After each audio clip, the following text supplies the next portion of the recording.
Shalom, seluruh jemaat yang dikasihi Tuhan.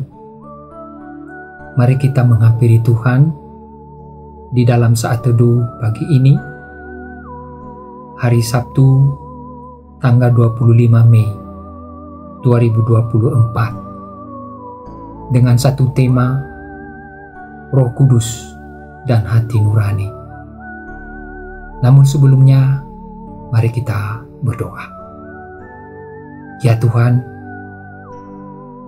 kami datang di hadapan-Mu, di depan kaki-Mu seperti Maria. Kami rindu mendengar suara-Mu yang terus menghibur kami, menuntun kami di dalam perjalanan mengikut Engkau. Berbicaralah ya Tuhan, dan Roh Kudus-Mu yang membimbing kami. Dalam nama-Mu, kami memohon doa ini. Amin.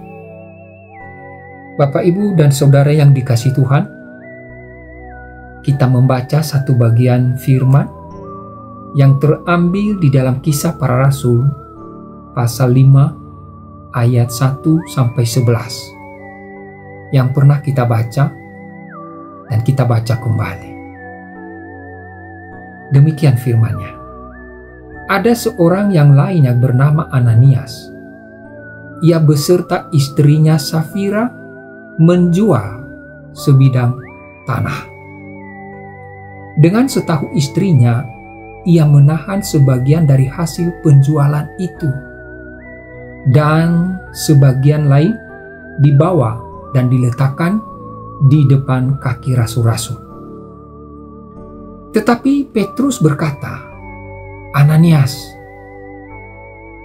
mengapa hatimu dikuasai iblis, sehingga engkau mendustai Roh Kudus dan menahan sebagian dari hasil penjualan tanah itu? Selama tanah itu tidak dijual, bukankah itu tetap berkepunyaanmu? Dan setelah dijual, bukankah hasilnya itu tetap dalam kuasamu? Mengapa engkau merencanakan perbuatan itu dalam hatimu? Engkau bukan mendustai manusia, tetapi mendustai Allah. Ketika mendengar perkataan itu, rebahlah Ananias dan putuslah nyawanya. Maka sangatlah ketakutan semua orang yang mendengar hal itu. Lalu datanglah beberapa orang muda, mereka mengafani mayat itu, mengusungnya keluar, dan pergi menguburnya. Kira-kira 3 jam kemudian masuklah istri Ananias, tetapi ia tidak tahu apa yang telah terjadi.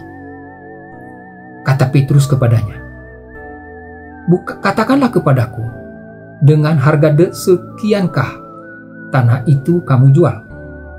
Jawab perempuan itu, betul sekian. Kata Petrus, mengapa kamu berdua sepakat untuk mencobai Roh Tuhan?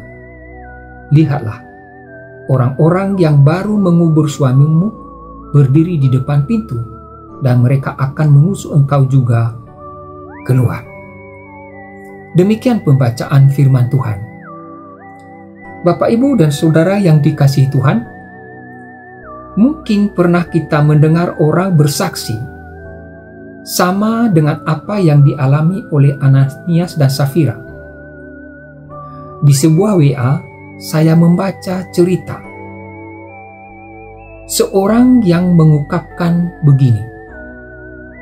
Sebelum COVID melanda dunia, dan secara khusus Indonesia, keluarga si A berjanji di hadapan Tuhan bahwa setiap bulan mereka berkomitmen untuk memberi perpuluhan selain persembahan mingguan. Memang apa yang mereka berikan untuk Tuhan cukup besar, tetapi bagi mereka itu tidak masalah, kan berkat Tuhan melimpah.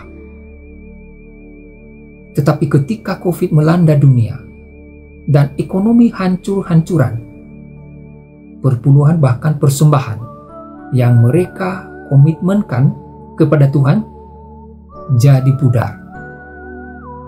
Mereka merasa bersalah, tetapi tidak berdaya.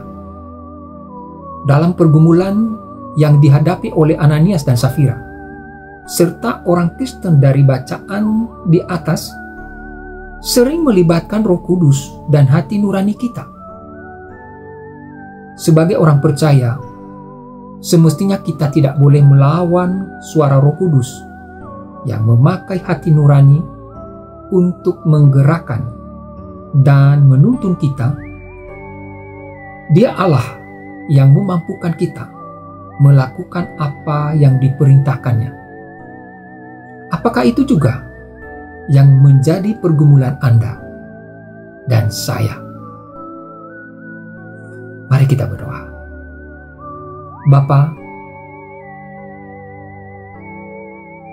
kami mungkin mengalami pergumulan seperti Ananias dan Safira. Ketika Roh Kudus-Mu ada bersuara melalui suara hati nurani kami, biarlah Engkau tolong kami, Tuhan. Jangan kami melawannya, tetapi melakukannya seperti yang Engkau mau. Kami manusia yang lemah, Engkau Allah yang kuat. Kuatkan kami. Dalam nama Yesus kami memohon. Amin.